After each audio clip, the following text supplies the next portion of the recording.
Have you hit a creative block in your nail career? Oh my God, what do you do? How do you get out of it? We're going to walk you through this right now on the Biz Talk.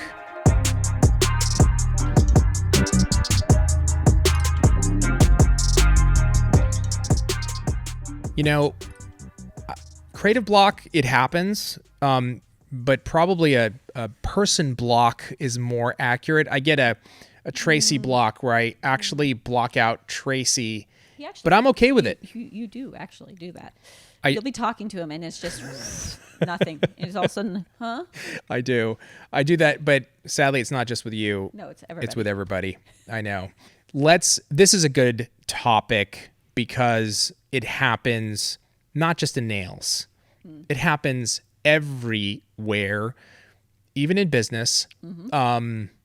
For me, business, there's so much creativity that goes into building a business and setting kind of a direction where to go. And my God, blocks happen. Nails is a great example of that, especially if you're doing nail art constantly, and you're trying to figure out new looks and new ways, and you just get like hit. Yeah. But let's go to Tracey. I want her to talk through, first of all, have you had creative block in your nail career, and what did you do about it? All the time. Really? Just quit. Okay. Again, episode is finished. There's your answer. Just quit. Yeah, it happens. I mean, there's days you just go in and your clients are kind of expecting you to be creative and you're just like, oh my gosh, I don't have it today. Yeah. I don't know what to do. And we usually try to make it more complicated than it really is. And you're like, you know what? Everybody's getting blue glitter today, and I hope they don't run into each other at the store. And that's it. Because there's this expectation, or maybe we put it on ourselves. Sure. Of like, everybody has to be different. Every client that's walking around could has see to that. have their own unique. Right. Yeah. Right. And it's just not true. But we put it on ourselves. And yeah, you hit that wall of like, I given you everything I've got.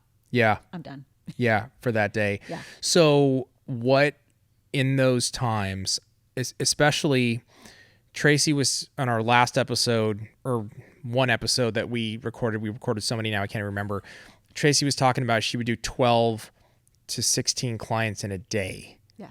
Dude, like, so you're going to definitely, doing that kind of volume, hitting a creative block, I would imagine, that's definitely going to happen. So what did you do? How did you kind of like get through it? Like, usually you just got to keep it simple. Mm-hmm. I mean, like, people love glitter. You don't have to be this, again, I'm not the most Picasso type of person, but I would just, the clients, they're very forgiving. They don't care as long as it blings and it's beautiful. Yeah. It's more of a pressure that you're putting on yourself than anything. So you might even feel at the clients more than you would normally. Like, well, what do you think of this? Or, Yeah. how about usually for my clients, it was, I want purple today. Cool. And they just let me go, which I loved, which was very nice of them. And that's the kind of clientele I was able to build. But you just have to push through it. And usually it's that nail art that you're like, oh, I hated it. Wasn't feeling it. And it comes back in 2 weeks and you're like, ooh, I really like that. that's really interesting. Yeah. So it sounds like to me, in the chair, there's just, when you're doing that type of volume or that many clients, like you just start obviously judging yourself. It's all internal. Yeah. And I want to do something new. You start like, am I pushing the limits? Are my clients like this? There's a lot of chatter going on in your head. Yeah. That is not real. It's not real. I've never had a client come to me and go, I'm bored with what you've done. I was going to ask you that. Thinking about no, it's because there are so many different variations. It's we get bored. Yeah. We're bored with Right. ourselves. Right. And it was like, oh, if I have to do another glitter fade, I'm going to die. If I have to do another impression nail, I'm going to die. Okay. Like, So, but that's a great, let's talk about that for a second. That's probably more the case, right? Yeah. Is because you're doing it so much, you're going to get bored with it. Mm-hmm. So how do you get through that block of, my clients are happy? I'm starting to like hit a wall in my career because I'm doing the same type of nail art over and over again. My clients are happy. I'm making money. My career's great. Let's just use this as an example. how do you sort of like, what do you do to get around? Obviously, you got to do something. You can't stay in that zone. Well, it's for instance the reason I went to glitter and all that, because if I had to do another French nail, I was going to die, literally. My clients, I had built a clientele that loved French nails, but I couldn't do it anymore. Yeah. So what did I do? Is I got myself some more education. I got some different product, something to get myself excited. And even when you're in art, you can do the same thing. You would be amazed how much just a new glitter color will spark Right. your creativity Right. and new interests. So it's learning new techniques. It's seeing what other people are doing and how they're changing it up. Adding liquid art, whatever it is, just something a little different. It usually puts you right out of the rut. Yeah, I really like that. And you have to push yourself. I would say probably a lot of blocks are going to come from boredom, right? Like you're absolutely bored, like what you were saying. And then you've got to challenge yourself. But what comes with that is fear. Like, oh my God, I have to learn something new. I got to try this on my, like I've spent all this years building my clientele. Now I got to do something new. Now I have to like, but you have to break out of your comfort zone, right? Well, you don't have to, but you probably won't be doing the job very long. You will not be doing the job very long. It kind of reminds me of you, actually. Not doing the job very long? Yes, I wish. When you start getting very comfortable, Right. like let's say when we were just doing 3 videos a week, and he gets this in this comfortable zone, and if he's in this comfortable zone for too long, I don't like it. bad things are going to happen Yeah. in his mind, and he has to push. So we go to 4, we go to 5, we go to 6, we go to 7 now. Yep. But that's what it reminds me of, is like to stay excited about the business. Right. You keep pushing. Yeah. Yes, that's my own, like when we get on a rhythm, okay, and it's on automatic, it feels good for a little bit. For about a week. Yeah, maybe about a week. I think you last a week. But I'm very uncomfortable in that. And a lot of it is because of, I always say there's just enough fear in me to push. Like, I never want to go back to where we were in this business when we first started. It was awful, very uncomfortable. It was extremely difficult and hard. I don't want to go back there. So like when things get too comfortable, I don't want to, like, I start letting my foot off the gas. I want to mess that up a little bit, create a little chaos, but not chaos in the way that it's going to throw everybody off and destroy the business. Good chaos in that, hey, let's try some new stuff, Right. Yeah. And part of my belief in how to not prevent blocks, you can't prevent them, but how to get through blocks is total experimentation and freedom with that. And it's why, like, a lot of our team, whenever somebody's like, hey, I have this idea, what do you think? I'm always like, yes. Do it. He's all yes. Yes. Like, would you like us to finish the sentence? No. And tell you the just, rest of it. Just do it. Yeah. And let's see what happens. Yeah. I'm not afraid of like a post not working or a video not working or a topic we discuss I don't care about that. It's more about continuing to like build on our creativity as a team, right? The only way, in my opinion, to do that is we have to put stuff out. We all have to execute on it. We have to experiment and try. And to your point earlier, it keeps all of us from being bored. Yeah. You know what I mean? So like anytime somebody has a new idea here, I want to try it.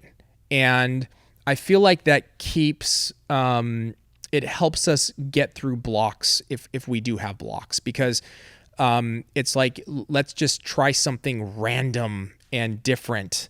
And that might sort of like click or fire up some more ideas. Yeah. You know what I'm saying? It's the same thing with nail art. It's go to our page, take a look at what people are doing. Exactly. There's this huge fear of like, I can't do that because I'm copying. if you're putting your stuff out on social media like we are, we want you to copy it. Yep. We want you to, that's why it's there. Right. And, you know, and looking at videos and what other things are out there. Maybe it's an art that you're like, that's going to take too long.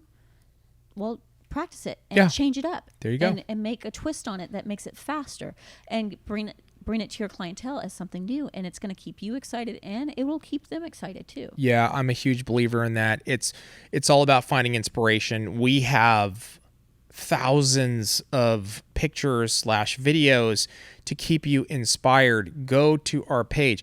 Again, I don't care if you use our product or not. This is about finding inspo for your nail services and your clientele. Use that. You know, if you're like, I don't want to copy it, fine, don't. Do what Tracey just said. Put a twist. Yeah. Add a glitter. Add this, that. Well, I find that it's because they, you know, people are like, well, they came up with that technique. Honestly, everything keeps coming around. Dude. You may think you came up with a technique, and maybe someone out there really has, but for the most part, it's something you've seen in the past that's just coming back around. And it's if it's on social media, use it. Yeah, that's exactly right. Just don't use the pictures and say it's yours. Yep. Put your twist on it and take your own picture and then put it on social media. Yeah, so much of creative block, getting through it is just volume. Like, grab things, try it. Like, stop. You have to almost start thinking, like, let me try to create something original. Like, no. Grab, like, maybe it is going to our page and trying to copy exactly what it is, and then an idea is going to come. Ideas just come up at the most random times, but you have to be in the motion of doing. You got to do stuff. You know, you can't sit here and think. You've got to be in action. I really believe that. Getting in action, whatever it is, get out, walk around, go look at art, go to a museum, get in motion to get the juices flowing. You know, one of the most, I swear, the creative juices, man, they got to flow. One of the best facts out there that I didn't know is the one, I think I've tweeted this too on our Young Nails page, is on Picasso. The number, like, so if you look at his the number of works of art, people are like, oh my God, he was a genius and he was a creative genius and he's, you know, always inspired. And dude, the guy put out, I think don't quote me on this, it's like 60 or 70,000 pieces of art in his lifetime. Yeah. And when you calculate from the time he started doing it till the time he passed away, it's like 4 or 5 pieces a day that he was putting out. You know what? That kind of debunks the quality versus quantity theory, right? Completely. Yeah. For me, it does. He put out so much volume. You know, I imagine that's how he got through creative blocks, was like, even when he had creative blocks, I'm going to keep going. I'm going to keep executing. And then of those 70,000 pieces, you know, maybe, I don't know, a small percentage is what came to the public and has done what remember him for. A very small percentage, you know, not every single piece of art. So do volume, get out there. I think changing it up, everything that we talked about in this episode will 110% help you get through your creative block. Let us know in your experience, you know, have you hit a wall? What did you do to get through it? Share in the comments below. We'd love to hear from you. Maybe we'll help somebody else. And Tracey, thank you. Thank you. Thank you very much. With that, say see you later. See you next week. Goodbye is dragging. It's terrible. We'll see you next week on the Biz Talk.